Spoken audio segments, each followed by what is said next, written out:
Did you know that there can be financial penalties in Medicare? And there's one vital Medicare decision that you're only allowed to make once? Learn all about it in part 3 of my interview with Medicare expert Danielle Roberts, author of 10 Costly Medicare Mistakes You Can't Afford to Make. You'll also learn the role of a Medigap plan.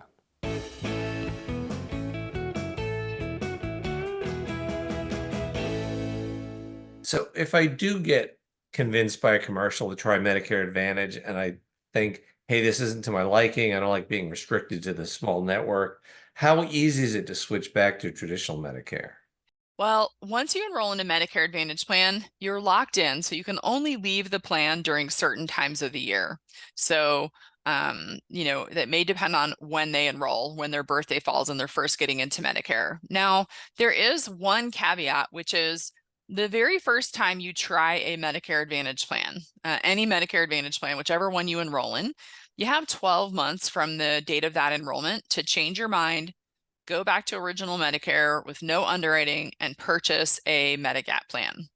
But you can only use that once in your life. That window is a once in your lifetime window, and it's only available during the first 12 months that you have ever tried any type of Medicare Advantage plan. So if you don't get sick in that year and you don't run into any problems, you're probably not going to choose to enroll in more expensive coverage. You're probably going to stay there.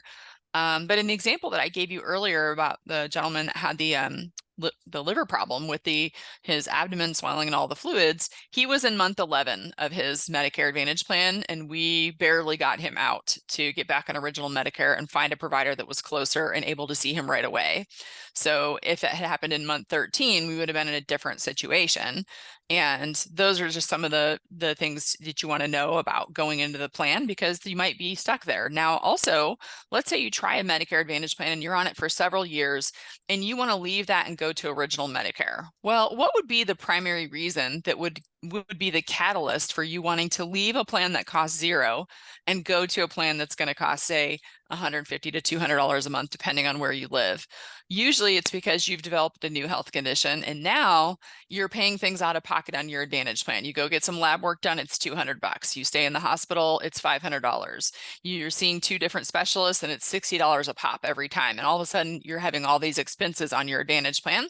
You may want to go back to original Medicare and get a Medigap plan, but you're outside your 12-month window. So now you, depending on where you live, you're going to have to go through underwriting to get a Medigap plan, and they could turn you down. So if that health condition that you've developed that's costing you a lot of money is one that they don't want to have to take on, they could just decline your application.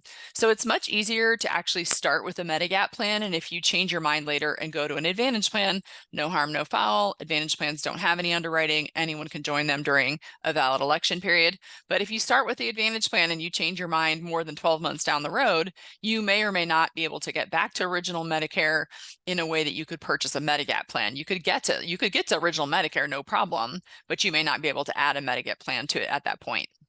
And just so people understand what the role of the Medigap plan is that may not be available to late switchers, shall we say? You want to know the role of the Medigap plan? Yes. Yeah.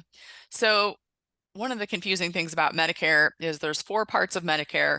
And once you get your original Medicare set up, now you have, if you want to get a Medigap plan, there's 10 different options. And the options are standardized and they're labeled with letters A, B, C, D, F, G, K, L, M, N. There's some letters in there that have been retired.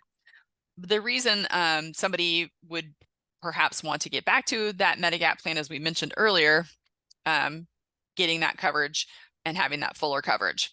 So the role that Medigap plans pay is they're filling in the deductibles, copays, and coinsurance that ordinarily you would pay with on Medicare. But if you buy, perhaps you buy the most comprehensive plan that's available to you, you're a new Medicare beneficiary enrolling into Medicare. For most people, that is a Plan G. Well, on that plan, you have an outpatient deductible of $240, and then that's it. The Medigap plan covers everything after that. Medicare covers 80%, the Medigap plan covers the other 20%. So once you've met that small deductible, you go to the doctor, you pay nothing, go to the hospital, pay nothing. So the Medigap role is to take on all the exposure that you would have had to pay yourself if you didn't have that. And the main thing, we talked about deductibles earlier, but on your outpatient benefits, Medicare only covers 80%. You cover the other 20% until the end of time. There's no stop loss. There's no cap. So if you needed 20% of a lifetime of dialysis or 20% of a 3-month course of radiation or chemotherapy, this could be many thousands of dollars that you would spend. But if you had a Medigap plan, you would spend, like a Plan G, you would spend virtually nothing. It would all be covered.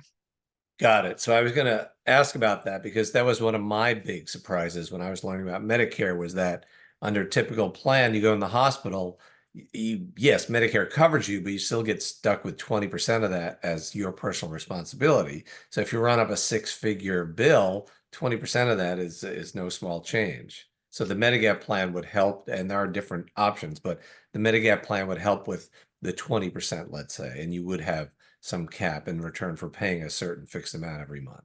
Yeah, and a lot of where you would run into those kind of expenses, Part A is going to cover most of your inpatient needs, but there are things that may happen that are follow-up to your hospital stay. So, perhaps they've assigned 8 weeks of physical therapy, or they want to send you to an MRI facility to get that stuff done. Well, now you're getting treatment that's only covered at 80%. And so you may find that while you're in the hospital, you just got the big deductible upfront. If you don't have a long hospital stay, you don't have to worry about daily copays. Those come in only on a longer hospital stay. But anything that falls under Part B, anything that's performed by a physician on an outpatient basis, all of those things are going to only be covered 80%. So the Medigap plan is what covers the other 20%. Well, if there were any doubts when you described yourself as an expert, I think the way you're explaining this proves that you Thank spent you. a lot of time and effort on this. So I don't want to complicate things further, but when people hear about Medicare supplements, is that different than Medigap? Same thing, just two different terms. So Medicare supplement really is in my opinion, the better descriptor because it is supplementing the Medicare. It's adding to the Medicare benefits that you have. But for whatever reason, there's also the term Medigap, and they're the same thing, just two different terms. So one less thing to worry about, just two different names for Yeah, the that's right. same helper. Don't wait until you're 65 or retired to learn about Medicare. In part 4 of my interview with Danielle Roberts, you'll learn how working seniors should approach Medicare.